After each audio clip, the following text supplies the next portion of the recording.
Hey guys, Bird Yugioh here. So today I'm coming at you with my updated ABC Dragon Buster deck. This is as close to like a competitive budget build as I'm comfortable doing, without going too crazy over the budget or anything. Plays a lot of really powerful like hand traps and traps. Again, I like to play ABCs where it can go second and go first just as easily either way. I think that's the best way to play them, and then just side accordingly based off of matchups, not necessarily if you're going first or second. Obviously, you do that as well, but I wanted the side deck to be more focused on whatever meta you're playing. So let's get right into this. Starting off with the A, B, and C pieces. We, of course, play 3A, 3B, and 3C. I always play 3C, always liked it, always will. I just never want to run out of it, and that seems to be the one that I run out of sooner than any of them. And it's also the one that just gets you basically a free extender on board because it special summons from your hand. So yeah, definitely 3 of each of these is what I go for. Again, some people have opted to just play 2, but that's up to you. And then we play also the 1 Union Driver. I always go back and forth on whether I want to play 1 or 2, just because obviously when you see it in your hand, you would rather not, and then so you would rather have that extra one that you can then summon off of like off of Union Hanger or unauthorized reactivation. But it happens. I just don't think you should be playing it at 2. Just that obviously increases your chances of seeing it in your hand. So I think 1's good. And then I decided to go with the 1 gold gadget and the 1 silver. Past builds I have gone without them, but I feel it's just better with them in it, because one of your main obvious link plays is going into Platinum Gadget. And just having a Platinum Gadget on the field, if it gets destroyed, you're just special summoning one of these for free, and more than likely another piece from hand. So I think the advantage of playing them is just way better. I really don't even use them for to make like rank 4s. Obviously I have an option in the extra deck to do that, but it's either just link fodder or just getting extra monsters on board that float, because these will float when they're destroyed. So like during the battle phase, these and Platinum Gadget are just amazing. So playing those. Now the rest of the monsters we're playing are hand traps. Because that is key against the current meta. If you don't have at least 1 hand trap, you're more than likely going to lose, because you just can't get through 4 to 5 negates, whereas you can get through a couple. So 3 Ash Blossom, by far the best one to have as far as just against any, it covers a wide range of decks, so it works really against any deck. 3 Drone Lockbird, specifically now, this is probably one of the better lockdown cards, just because every popular deck or every good deck seems to do a lot of searching, so Drone Lockbird will help you with that. And then simply the best, monster negate hand trap, Psyframe Gear Gamma, and then obviously the 1 driver. But yeah, 2 good. And I'm putting these here with obviously traps, but 3 Infinite Impermanence. Again, just another monster negate. I chose to play this over Effect Veiler, just because this is also a trap, so obviously it's fine using this going first as well to set it. It's kind of nice to have some set cards and some hand traps if you can do that. So yeah, first or second, Infinite Impermanence is good. So that is it for those. And then the spells, 3 Union Hanger. Of course, that's the heart and soul of the deck. You activate it, you get to add one of your pieces, and then when you summon one of them, then you get to equip a Union monster from your deck, which now that main target is usually going to be Driver, because then you can banish him, set another one, and then be able to special summon that one on the same turn that it's equipped.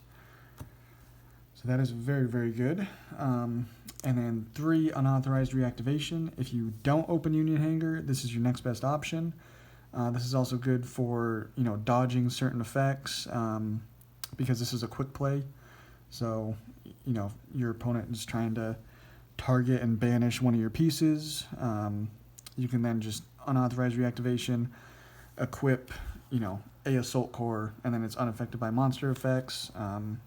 You just have a lot of options with this card. Way too good not to play. Terraforming, to obviously search Union Hanger. Called by, we want this to go through if at all possible. So that's why we play Called by the Grave. And then Cyframe Your Gamma is also good for helping that go through if that's obviously the only card you play or that you have on the field. And then 1 Pot of Desires. I never thought I would be saying just 1 in a ABC deck, but playing 1 because they only make us play 1, and then 1 Upstart Goblin. That's it for the spells. Let me scoot them up just a little bit and I'll show you the traps. Just a small trap lineup, but very powerful. Obviously, we play 3 strike, and I'm going just with 2 judgment. I didn't want 3 judgment in there. Just maybe too many life points. It's iffy there. Obviously, it's going to negate anything, but I thought this was a decent enough ratio. And then obviously we play the Infinite Impermanence as a hand trap / trap. But yeah, that's the main deck, exactly 40. And then obviously that Upstart is helpful. Help us dig for stuff. For the extra deck, of course, you play the 3 ABC Dragon Buster. You will always go into 2, and then occasionally you do want that 3rd one. But you for sure want 2 of these. It's absolute amazing card. It's actually not in this particular build, just since it plays so many hand traps and does have some traps. You're not relying on going into this. Sometimes you'll go into a lot of link plays and end on Appaloosa and not even go into ABC Dragon Buster. But honestly, just having the ability to go into this every turn just makes this deck amazing, I think. And then Clara and Rushka. This is your way of basically just going or trying to go full combo. If you just have 1 piece, because then you can link it away, and if it's like a B, you'll get that search effect off, and it just helps your plays going. It's only during main phase 2, so obviously like going second, you can't make this going first, but going second, you'll be able to make this, and hopefully you have already like blown up the board, destroyed the board a little bit, and then you can make this and get more plays off. It definitely just gives you more flexibility, I think. Platinum Gadget, you almost go into it every turn if you can, and then again, having this and Gold and Silver Gadget is really good, because if this is destroyed, you'll special summon out one of them. If he's destroyed, you'll special summon out him. It's really nice. Playing the 1 Cyframe Lord Lambda. It's in here to just allow us to activate Gamma while we have other cards. It's really nice to have. And then we of course are playing the 1 Phoenix Cerberus Unicorn. They're amazing in this deck because they allow you to ditch a card and then obviously interrupt, or not interrupt, but start picking apart your opponent's board. And then playing 1 Ningirsu, just against those problematic cards that just can't be affected. There's not actually too many of them running around in the meta right now, but this will just help you with a lot of different boss monsters. Play the 1 IP Masquerena. It's again another one very easy to make. Appaloosa and Boral Sword. You'll make those. Usually, like when you're going on your turn 2 or turn 3, just because by that point you'll have tagged out like an ABC Dragon Buster and have 3 monsters on board, and then you just need another one to go into these pretty easily. So again, they're easy to make. And then our XYZ we're playing is Dugaris. So with this particular build, and I think how you should play ABCs is really not make it an XYZ base deck, because you want those ABC piece effects to go off, and you need to link those away for that. And the one I wanted to play was obviously Dugaris, because it's not only draw power, but it also allows you to discard. So it can potentially get you a piece engraved that you might need, and then obviously just drawing 2 is amazing. Also doubling the attack sometimes comes up, or again, special summoning a monster from the graveyard, like a Dragon Buster or something like that. But mostly, I'm using this just if I need some extra cards in hand, and then want to ditch, a piece to grave. This is just a really good card. And then the last one is Omega, just because in those rare instances when you activate Hanger and they activate Ash Blossom and you have a Gamma, it's really, really nice. It's like almost unbeatable. So you activate this, they try to Ash this, so you can't add.